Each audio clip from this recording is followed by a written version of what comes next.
The Khwarezmian Empire fell to the Mongols in 1221. Despite 9 million dead Khwarezmians, the Shah had escaped, and Genghis Khan sent his best generals, Jebe and Subutai, with 2 Tumans to hunt him down. Subutai and Jebe went west and up through the Caucasus, Eastern Europe and the Ukraine. To do this, there were a number of kingdoms in their way, including Georgia, Armenia, the Cuman Khanate, and a number of Russian kingdoms. In 1221, the Georgians were a strong Christian kingdom. At the time, they were preparing for a crusade, so had gathered 60,000 of their strongest knights. The already strong kingdom was at its strongest when they were suddenly attacked by an army of barbarians.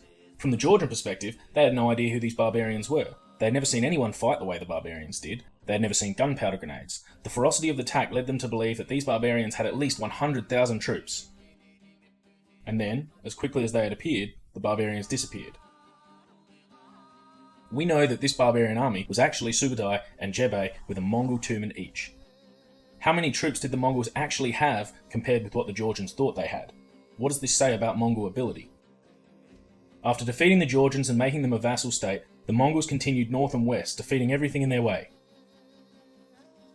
At one point, after a tough mountain crossing, the exhausted Mongol army were outnumbered by a large alliance of Cumans and Armenians. Subutai and Jebe, rather than fight while the odds were against them, resorted to diplomacy. Promising spoils and rewards, they convinced the Cumans to switch sides. The Armenians were easily defeated, and the Mongols gained 2 vassal states for the price of 1. Subutai and Jebe continued through the Ukraine. A number of Russian kingdoms, however, knowing the barbarians were coming, allied to stop them, amassed a force of 80,000 men, and waited near the Crimea.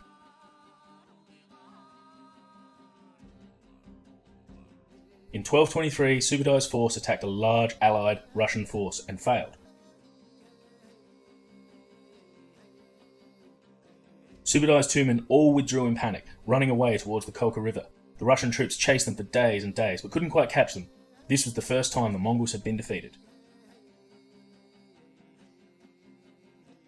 Except, as you can probably guess, it was all fake. When Subutai's 2 men arrived at the right place, Jebe's 2 men ambushed the Russians, who were spread out and vulnerable. Subutai's 2 men turned and caught the Russians between a hammer and anvil, shattering them and setting them running back from where they came.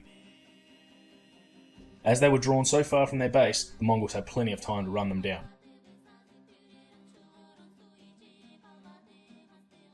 In this one battle, known as the Battle of the Kolka River, the Mongols killed 75,000 Russian troops with hardly any casualties at all. The Russian leaders were captured, tied up, and placed under a platform. The Mongol generals held a feast on the platform, crushing the Russian princes to death.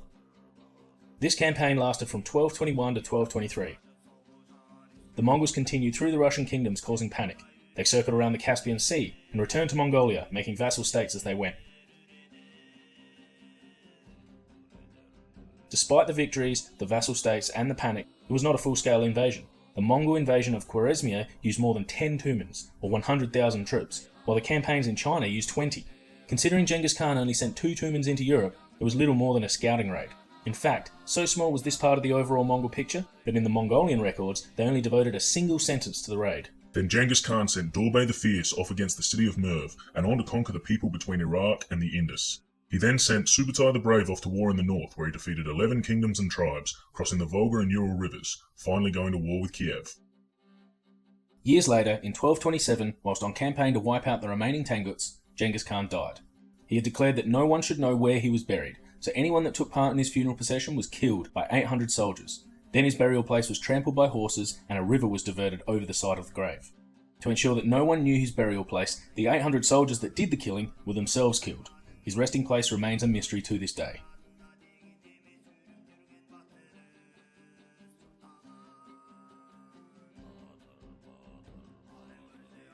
Before his death, however, his wife Borte had insisted he prepare a detailed plan for ruling over the greatest empire in history after he was gone.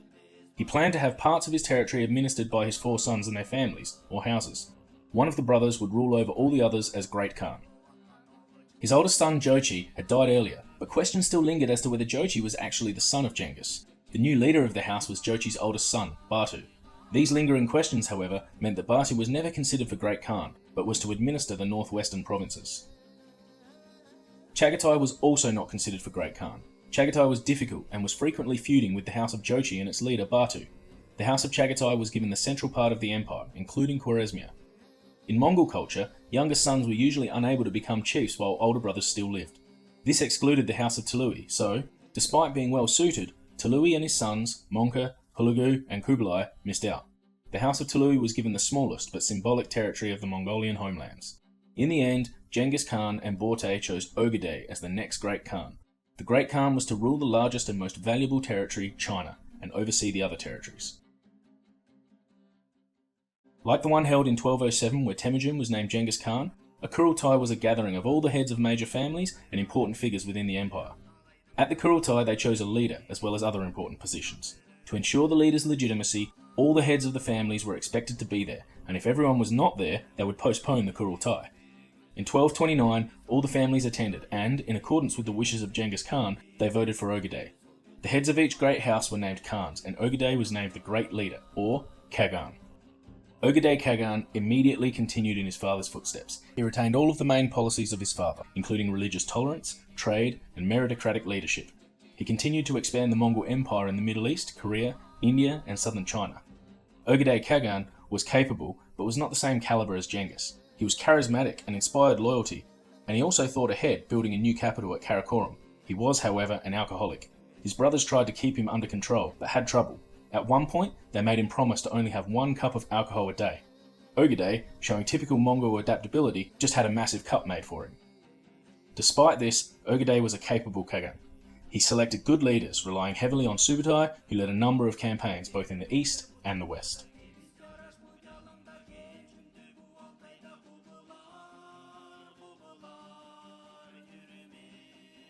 Who were the leaders of the Great Raid? What is a vassal state?